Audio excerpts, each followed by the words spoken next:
Newborn babies are some of the most innocent beings on this earth. They rely solely on the people that they love for care, protection, and strength to grow into the amazing person that they are meant to be. So how can people take the innocent lives of babies before they even get a chance to live them? Obviously, the people that do this are engaging in the act of abortion.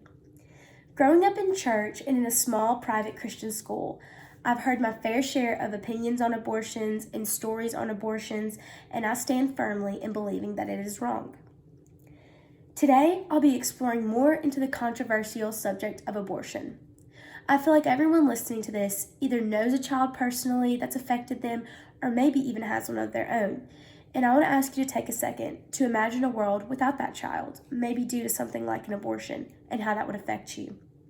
I'm going to be talking about what an abortion is, how an abortion is unfair, how an abortion is unsafe, and how it is selfish. There's always other ways.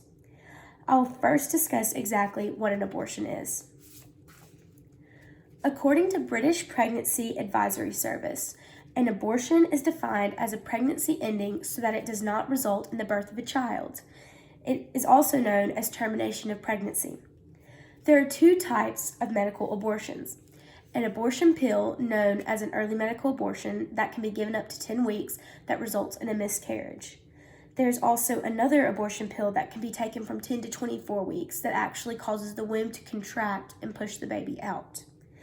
There are also surgical abortions that are offered from 15 to 24 weeks, and this is a process that removes the baby by gentle suction. Now that we have learned more about the act of abortion, let's talk about why it is unfair. A baby you chose to abort could have changed the world. They could have cured cancer. They could have gone into politics and changed the world that me and you live in today for the better. They could have saved thousands of lives, possibly, but you decided to not give them that opportunity because a pregnancy would have inconvenienced you or the timing wasn't right. In the article, Abortion Debate, it talks about how women actually used to get punished in the early 13th century for having an abortion because it was considered morally wrong.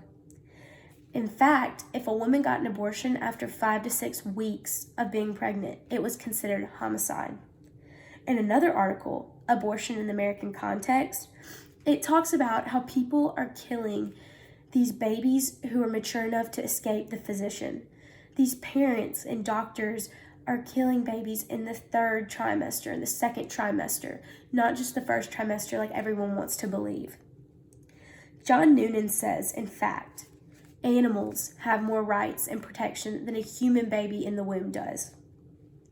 Now let's discuss how abortions can be unsafe for women. According to a 21st century public health approach to abortion, a bill known as HB 2 was passed to ensure the safety of women who got abortions. For a bill to be passed, there had to have been a lot go wrong in abortions. And also, getting an abortion is not just a routine procedure. There's different risks and different steps that come along depending on who you are getting an abortion. Also, according to Alex Rich, a doctor's primary concern when giving an abortion is always the safety and health of women.